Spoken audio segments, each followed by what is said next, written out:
Hello friends, my name is Emile and welcome back to another edition of the Hot Lap Classic. This time taking a look at the 1991 Mazda AZ-1. This car was requested by Lone Wolf, and I know a lot of you have been waiting for this one for a while. The AZ-1 gets quite a lot of love in the Gran Turismo community. For me personally, I had to wait until one showed up in blue, because there's already an AZ-1 in this game that's red, and I wanted to use the blue one, because I really like the blue on this car. Anyways, it is mid-engined rear-wheel drive, 177 horsepower. The most interesting stat to note here, though, is the weight.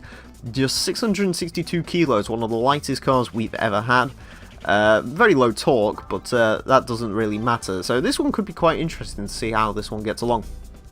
Anyways, it is going to have 6 laps of the Motorsports Land, tracked to the best time it possibly can. Current leader is the Suzuki Scudo Pikes Peak Edition at a time of 27.710, which the AZ-1 is unlikely to match. However, it's still very interested to see how this car will get along.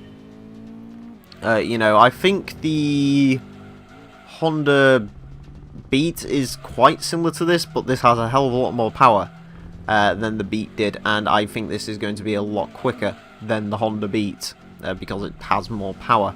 So, yeah, could be interesting to see. Doesn't seem to like the grass too much. Really not liking the grass. Okay, avoid the grass in this car. I've managed to spin out a 170 horsepower key car, and I don't think I spun... Oh god, what?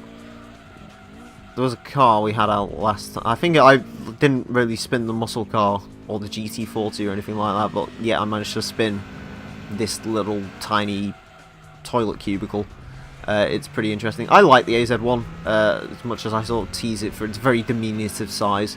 I'd love to drive one of these, sort of see what it's like. I can imagine it's quite a interesting car to drive. It really doesn't like the grass. I've never had a car have that much issue with the grass here before. It just sort of really chucks it out of place. I don't know if it's because it's so tiny. So, yeah, apparently I might be better off sticking to the roads. Of course, that does mean the lap time won't be quite as quick as it would be normally. But I think in the case of this car, I don't really have much of a choice in the matter. I mean, even taking the shortcut onto the grass there, I'm sort of still petrified the cars are going to run out or something.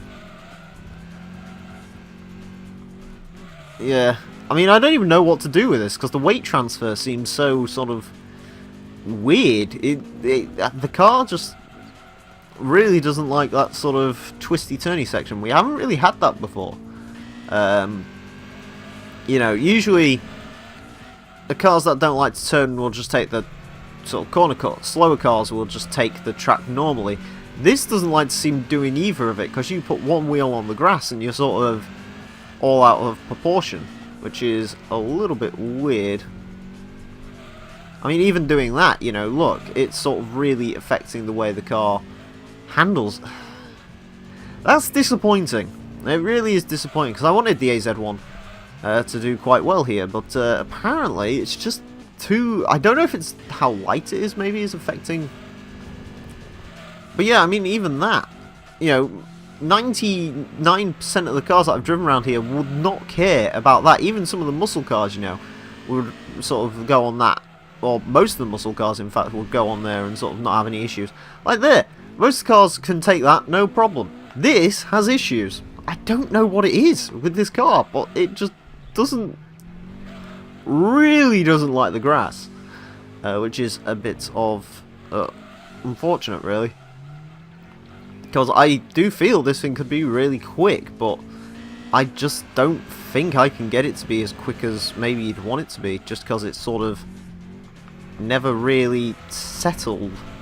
It always sort of wants to do a thing. It always wants to slide out and make things bad for itself. Right, try that.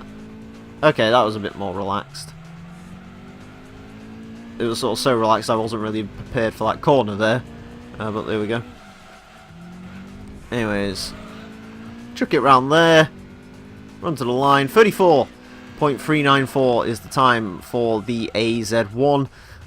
I was expecting this to be a hell of a lot quicker, if I'm being honest. You know, looking at the weight and the power, I was expecting this to be quicker. Mind you, you can see how much this car relies on the turbo there. Let's actually just... I'll show you. Nothing, nothing, nothing. There we go. It sort of all kicks in on the final kicks in 6,000 revs. Yeah. Not a particularly good car, unfortunately, the AZ-1. We've been sort of finding that a lot with Mazdas. They're kind of disappointing, in all honesty. Do I think it could have gone on quicker? Maybe, but I don't think you'd really get much more out of it, unfortunately. So, yeah, a little bit of a somber tone for the AZ-1. Anyways, let's go see where it places on our leaderboard.